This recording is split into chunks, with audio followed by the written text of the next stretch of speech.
besides the fact that it's often important to double-check these interviews, is because I wanted to ask you if you would just repeat for me the story of how the Negro community came to support Helen Mencken in the February 1946 special election.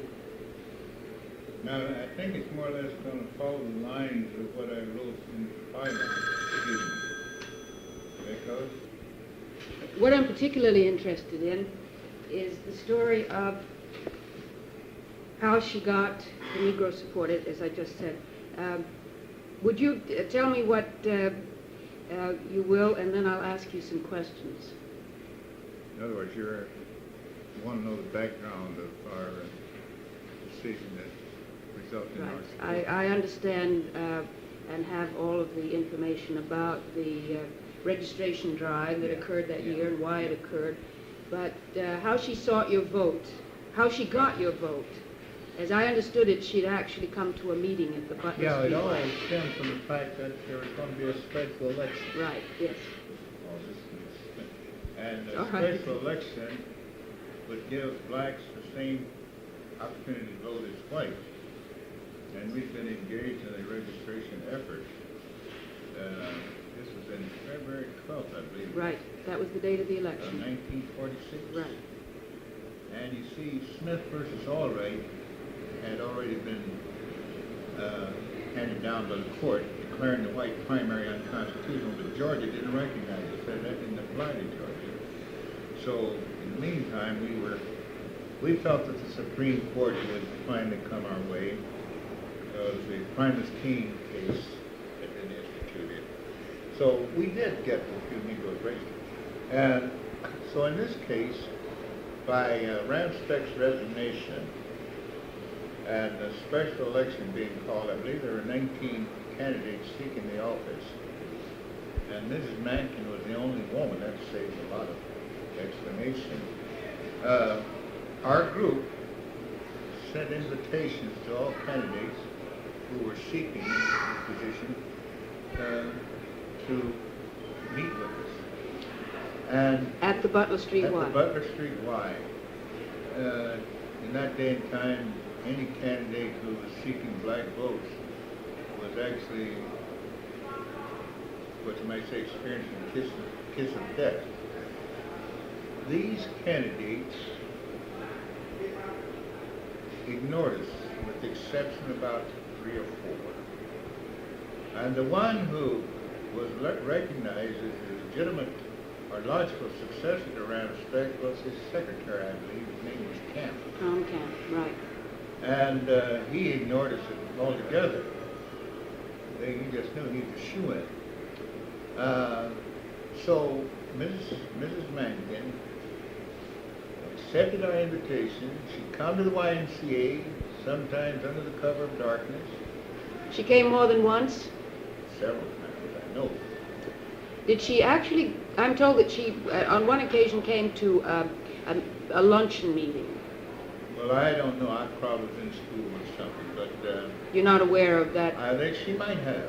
Now, a person who could But you do know that she did come at night. Mrs. Hamilton would be in a position to say whether it's a luncheon, because her office is right by the Y. There would be times when they'd have luncheon, and I couldn't make it because I had to be out here. But I do recall that several times she came at night, and we would ask questions. And not only that, she wasn't a difficult candidate to support, considering those times. Her record as a legislator was more liberal than you would find most of them.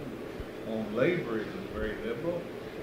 And in our final meeting, when it came to the matter of deciding on candidates, why, we held a mass meeting, I think it was at Wheat Street Baptist Church, at which time Mr. John Wesley Dodd and Colonel Walden and others spoke, Reverend Borders, I think, and we did not let it be known officially what decision we had reached until after 11:15.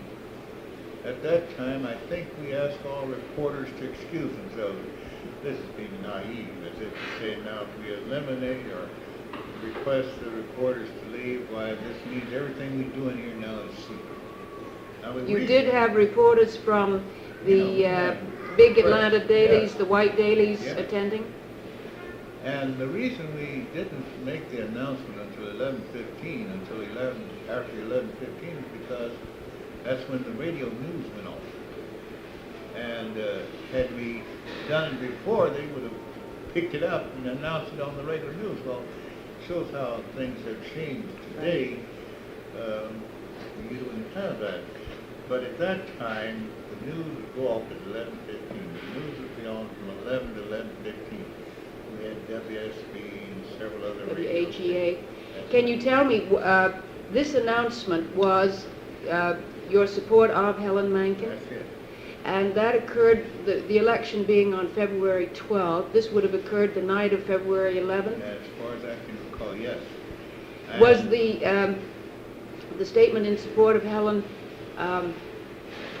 announced in any public media? Otherwise, how did the black community know of it? Well, you had a packed church down there at Fleet Street. Well, you had a good grapevine. And I see. not only that, you had paper ballots. These ballots were long enough been away from home. And it was easy to identify the candidate that we supported. Vote for the woman. Vote for Helen. Vote for Mandy. And this was quite easy. Now, if it had been a man, it would probably create some problems. But there was only one woman. And her So it was a name word of mouth. That's it. And we also had printed it, I think we had printed on a slate. That is an announcement which we put out. So I was one of those who was, I think I told this story to you, I was one of the clerks at 3B, which is E.R. Carter School. Right.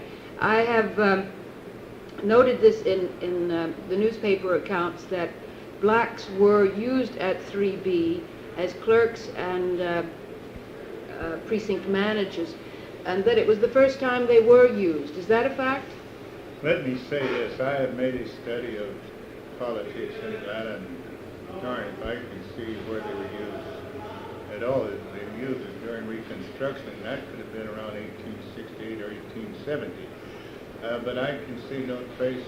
I might be wrong. I might have overlooked it. But I saw no trace or evidence of it being used. In that election? In any election. But you yourself were at... I was at this one. I was at this one at 3B. But as a manager or a... I was a clerk. Mr. Walden was the manager. Right. And so in that case, Negroes were used at that... Yes. Right. Dr. Amos, Miles Amos. Was this then the first time since... Listen, no one around there could have ever recalled. How did you happen to serve that particular time? Well, one of the things, we were beginning to make our position felt. We felt that we were part of the body politic. This was a special election. This was no white primary. This was a special election, and we were entitled to the same consideration as anybody else. So you simply demanded it and... And we registered, since most of the Negro voters lived in 3B, E.R. Carter School. And there were 4 of us. Colonel Walden was the manager, Mrs. Prudence Herndon, Dr. Amos. Prudence Herndon. Herndon. Right. And Dr. Amos and I were the only ones. And we were understaffed. And we finally had to call in for some help. I think Colonel Walden, I know we got $5 a day for the day, and Colonel Walden being manager might have gotten $7.50. It wasn't any great difference. But I recall vividly that the polls closed at 7 o'clock. The law stated that anyone who was in line at the time would be allowed to vote. There had been such a campaign waged in this election that there were more people waiting outside to vote after 7 o'clock. A policeman got at the end of the line, and everyone in front of him. Now, as I said, the polls officially closed. We didn't finish voting those people until about 8 o'clock. We hadn't eaten or anything. And by that time, all the other precincts in the city had closed. And at 8 o'clock, we heard a banging on the door down there at E.R. Carter School, saying that all the other precincts had closed, the votes are in, and Camp is leading by 156 votes. The outcome depends on this. And they asked us if we knew anything about it. We don't know about that. But first of all, You hadn't started counting even. we hadn't started counting. We were hungry. We hadn't eaten since I don't know what. And we said, give us about 5 minutes. And we sent someone down to Dr. Amos's drugstore a couple blocks down the street to bring back some sandwiches. Well, about 10 minutes later, we started counting. In the first 50 votes that were counted, why, Mrs. Mankin had 46, and the reporters immediately dashed to the phones saying it's all over, Mrs. Mankin is elected. And I remember the details vividly. There were 1,039 ballots issued at 3B, of which 1,038 were black. There were only 13 spoiled votes, and I believe Mrs. Mankin got 963 votes. Right. And Yes. Kemp, the man who refused to honor our invitation, got about 8 or 9, and Mrs. Mankin went to Congress. Let me ask you, do you recall who the other candidates among the 19 were who replied to your invitation? I got it someplace. You see, this is, and being a historian, I should have made a note of that. I think, though, those that replied, besides Mrs. Mankin, didn't have much better chance than I. Right. Those who looked as if they were logical candidates were a little leery about coming to seats. So this is the way Mrs. Mankin got in, and it attracted national headlines. Tom Stokes, in his syndicated column, wrote it up. Right. Can you tell me, she then had to run in the primary the following July, at which point Talmadge was running this terribly racist campaign. Did the Negro community support her in any special way in that primary? I know that they did vote. Well, I tell you what, something fouled up in that thing. It seems like the Congressional Committee, I don't know how in the world she ever allowed it to happen, was going to decide the race on the basis of county unit vote Right, rather, yes. rather than the It was total changed vote. against her And wishes. this was something that was difficult for us to understand. She being the congresswoman, we felt would be in a position to actually determine.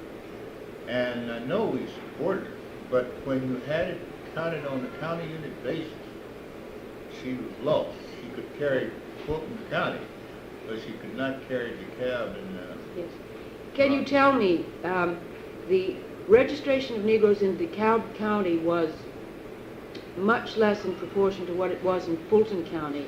It was like about 30,000 whites to 1,000 Negro, roughly. Had you and people who were working with you in the Negro community been unable to make much headway in DeKalb County in registration? Well, I'll be honest with you. With my schoolwork, it was enough for me to do my little bit right here. There were several people, blacks in DeKalb County.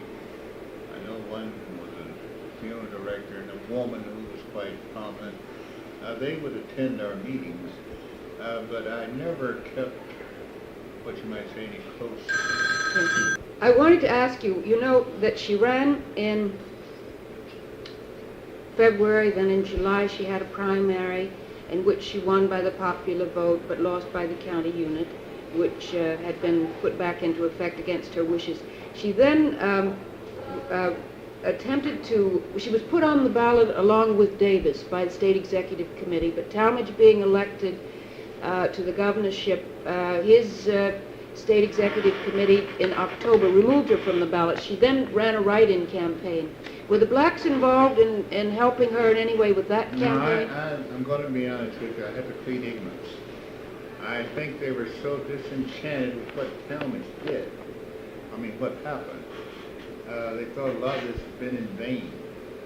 So I'm not I'm not in a position to actually say what we did.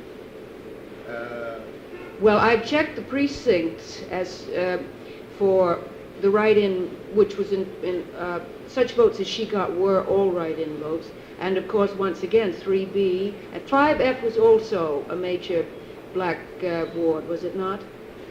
I had those things someplace, and According to the newspapers, it spoke of it. Anyway, her write-in vote in 3B and 5F was heavy. So I assume that you had made some a drive on her behalf at that time, too. Of course, well, she lost. we were, you see, this being the first time that blacks were to exercise voting privileges on the same basis as whites, I'm talking about especially. We were trying to carry it over. Now, when you had a primary, Well, you were the King primary, case right. had already decided. It was decided so that you were allowed to vote in that And it primary. seems like your first part, you recall your first part, she had the popular vote. Oh, yes, yes, But yes. the Democratic Executive Committee, which was swayed by Eugene Towns, had an interview letter that Towns and his group put out during that time in 1946, urging all whites to go out and register and blah, blah, blah. It's in 1946, I had it here. They became quite disenchanted. You see, the county unit system was the most infamous system that was ever proposed. But I have found a quote from Mr. C.A. Scott, who said that the white primary, you know what you recall that Talmadge was trying to abolish all laws which were on the books regarding the primary, and then put the white primary back in simply as a white man's club. Mr. C.A. Scott, who was then editor of The World, said that it shouldn't be done in that way because written into the primary laws was the county unit system, which would be eliminated along with all other primary laws. And I wondered, why did he see fit at that time, or was he going against the wishes of the black community? Now, C and I agree on one thing. We both believe in a two-party system, but I think we should use judgment in terms of which one we should support. He was a Democrat, wasn't he? He was a Democrat then. He changed in 1952 when Eisenhower came in.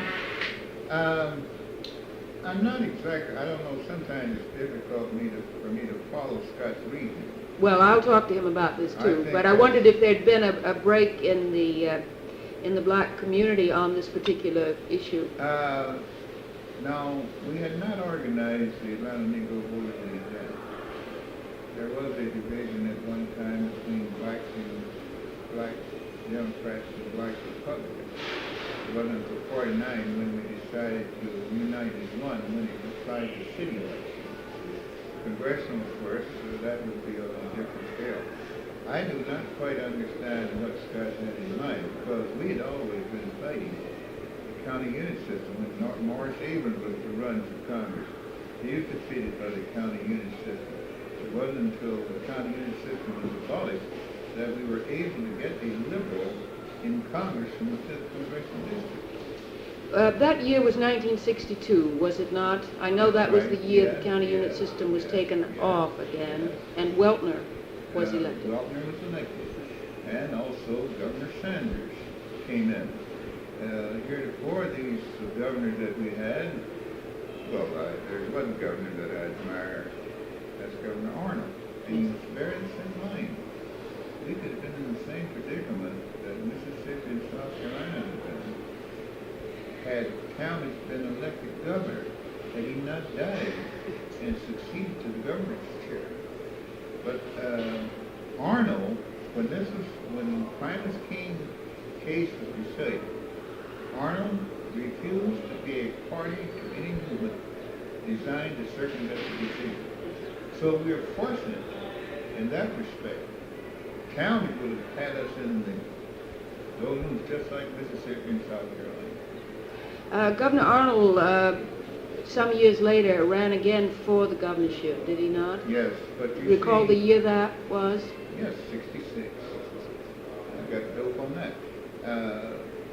Badly defeated. He won here in Atlanta, Fulton County.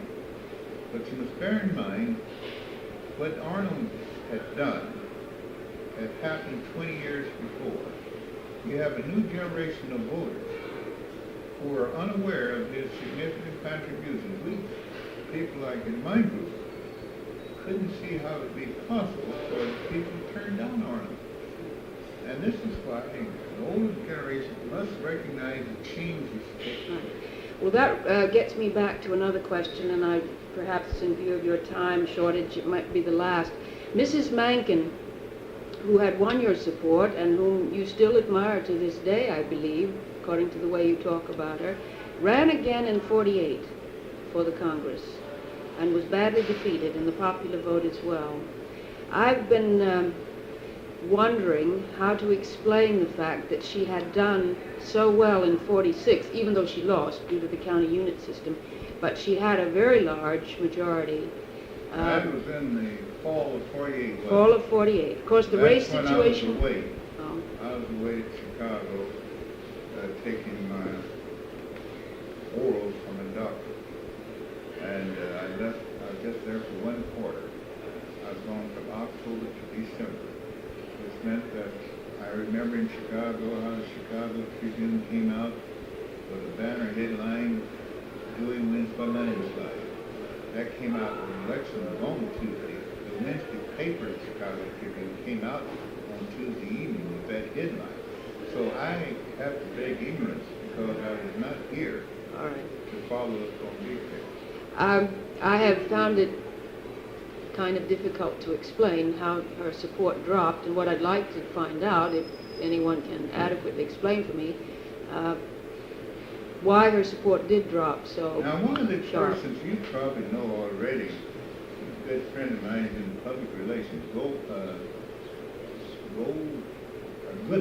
Oh yes, George Goodman. George Goodman. I'm going to his house this evening, Now, and he's bringing some people for me to talk to. Now, there is a man whose word is probably gospel when it comes to this, because, Goodman was instrumental in building up this so-called alliance, a suggestion, between the black community and the northern part of the rich community in the white. Right. That was his idea to make things. Now, George Goodman can tell you, I saw someone the other day who was in the midst of that, I can't think of it. But anything George Goodman says, you can pretty well accept as gospel. He's been very kind to me, and I'm looking for, I haven't actually met him, but I will this evening. There's another person, but I put George first. Another person, if you can reach him, is, he's the elder statesman here in Atlanta. He's been in the city council a long time, and the state legislature connected with Bill Oil. Oh, Milliken. Milliken. I've seen him. Oh, I have interviewed him. I've seen a good many people, actually. Well, now Milliken, he was in the legislature. Yes, he was a very close friend of Helen Mankin. Yes.